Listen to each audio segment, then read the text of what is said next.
السلام عليكم، يا رب تكونوا بخير. عملنا مع بعض الليمون المخلل السريع، سهل وبسيط جدا. يلا بينا كده نبدأ الفيديو مع بعض. بس لو اول مرة بتشوفيني يا ريت تشتركي في قناتي وتفعلي زر الجرس عشان يوصلك مننا كل جديد. يلا كده نسمي الله ونصلي على الرسول ونبدأ الفيديو بتاعنا مع بعض.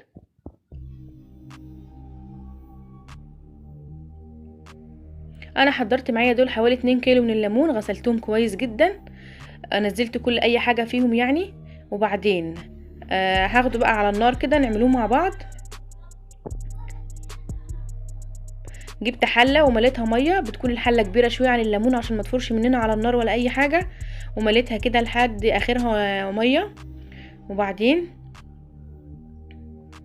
خدت الليمون بتاعنا ورحت بيه على النار، اللهم بارك. هسيب بقى الليمون لمده 5 دقايق كده لحد ما يبدا يفتح، بس حاجات بسيطه جدا، مش عايزاه يتهري ولا يكون مهري مني ولا اي حاجه. حوالي 5 دقايق بس من على النار، مش اكتر من كده. وميه الليمون دي مش بنرميها، الميه دي بتبقى حلوه جدا في غسيل المواعين، في اي حاجه بتلمع الحاجه معاك كده، في غسيل بوتاجاز بتخلي كل حاجه حلوه جدا.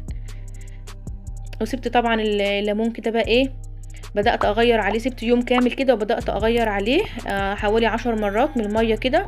يلا بقى نعمل المحلول بتاعنا اللي هنخلي فيه الليمون. انا جبت ده 3 كوبايات من المية، وهنزل عليهم ب3 معالق من الملح. كل كوباية مية بتاخد معايا كوباية من الملح، معلقة من الملح. 2 3. هنقلبه بقى كويس جدا كده عشان الملح بتاعنا يدوب.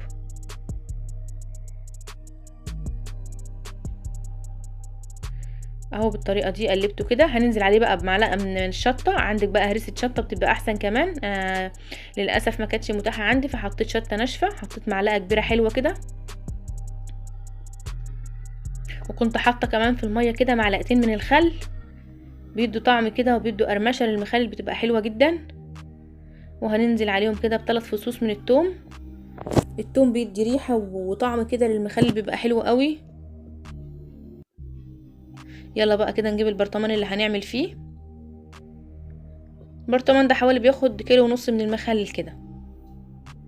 هنبدأ بقى ننزل بكمية الليمون المعقولة يعني. وكمان عندك بقى فلفل حراق، فلفل اخضر حلو كده، فلفل احمر بيبقى حلو جدا. وننزل كده بالفلفل في الجناب، بنظبط يعني البرطمان بتاعنا كده عشان يبقى شكله حلو.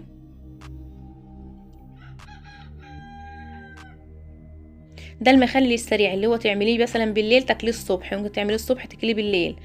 ما شاء الله اللهم بارك، انا مليته بالطريقه دي. هننزل عليه بقى بالمحلول اللي احنا عملناه، هنملاه كده لحد الاخر خالص. ايوه كده.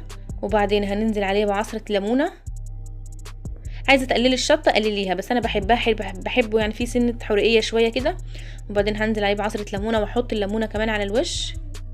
وبعدين هننزل عليها كده بايه، بخيط من الزيت رفيع خالص عشان ما يعملش عفونه معايا المخلل. لو سبته بره يعني او ما دخلتوش التلاجة ما يعملش معايا البياض اللي بيبقى على المخلل من فوق ده. واللهم بارك بقى، خلص معايا كده، سهل وسريع وجميل جدا. عايزه تعملي مخلل بقى سريع ما ياخدش معاكي وقت، جربي معايا الطريقه دي وان شاء الله هيعجبك. يلا لو لسه ما عملتيش لايك انزلي اعملي لايك كده وشجعيني بكلمتين حلوين، احنا عاملين فيديوهات سهله وسريعه كتير على القناه.